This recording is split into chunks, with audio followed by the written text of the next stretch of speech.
మే నెల 27వ తేదీ ఎడారిలో సెలయేర్లు. వాటిని నా యొద్దకు తేండి. మత్తయి సువార్త 14వ అధ్యాయము 18వ వచనము. ఈ క్షణాన నువ్వు ఎంతో అవసరంలో ఉన్నావా? కష్టాలు శోధనలు ఉంచుకొస్తున్నాయా? ఇవన్నీ పరిశుద్ధాత్మ నిండడం కోసం దేవుడు నీకు అందిస్తున్న గిన్నెలు. నువ్వు వాటిని సరిగ్గా అర్థం చేసుకున్నట్టయితే అవే నీకు కొత్త కొత్త ఆశీర్వాదాలను తెచ్చిపెట్టే అవకాశాలు అవుతాయి. ఇంకో రకంగా ఆ ఆశీర్వాదాలు దొరికేవి కావు. ఈ గిన్నెలను దేవుని దగ్గరికి తీసుకెళ్ళండి. విశ్వాసంతో ప్రార్థనలో ఆ గిన్నెలను దేవుని ఎదుట పెట్టండి. నిశ్చలంగా ఓపికగా కనిపెట్టండి. ఆయన తన పనిని ప్రారంభించేదాకా మీరే పని మొదలు పెట్టవద్దు. దేవుడు తనకై తాను మీకు ఆజ్ఞాపిస్తే తప్ప ఏ పని చేయవద్దు. ఆయనకి తన పని చేసే అవకాశం ఇవ్వండి. ఆయన తప్పకుండా చేస్తాడు. మిమ్మల్ని నిరాశ నిస్పృహలతో ముంచెత్తబోయిన శోధనలే దేవుడు మీ జీవితాలలో తన కృపను మహిమను ప్రసరింపజేయడానికి ఆయనకి అవకాశం ఇస్తాయి.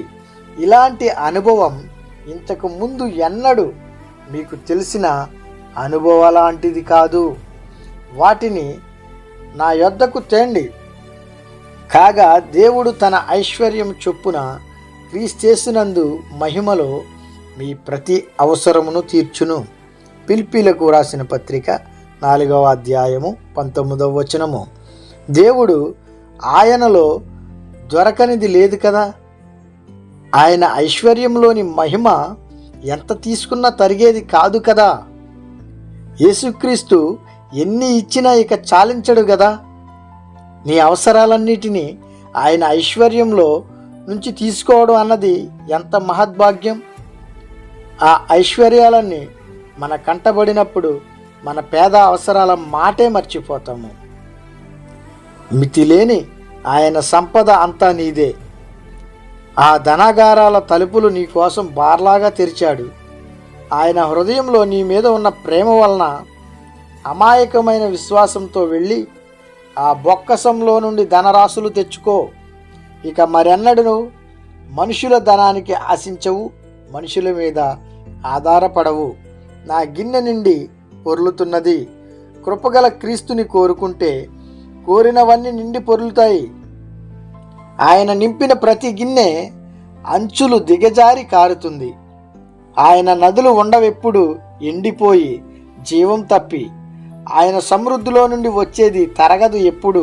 తన వారికిస్తాడు ఆయన ఎప్పుడు పుష్కలంగా అంచులు దిగజారేలా. తండ్రి చేతుల నుండి మనకి కావలసింది స్తుతులతో మనం కోరుకుంటే మన పాత్ర నిండి పొర్లుతుంది. ఆయన చూపిన బాటను స్తుతులతో అనుసరిస్తే మనసంతా నిండిన సంతృప్తి గుండెలో పండి కళ్ళకి వెలిగిస్తుంది. హృదయం క్రీస్తుని నమ్మితే దానికుండవు అవసరాలిక.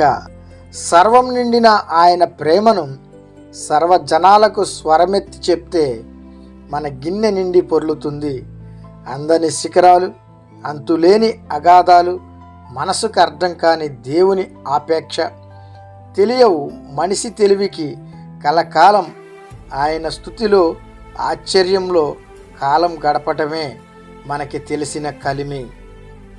దేవుడు ఈ కొద్ది మంచి మాటలను మన హృదయంలో భద్రపరిచి వాక్యానుసారంగా దేవునికి ఇష్టమైన జీవితం జీవించులాగున ఆయన కృపలో మనల్ని బలపరిచి భద్రపరిచి స్థిరపరిచి దీవించి ఆశీర్వదించునుగాక. ఆమెన్.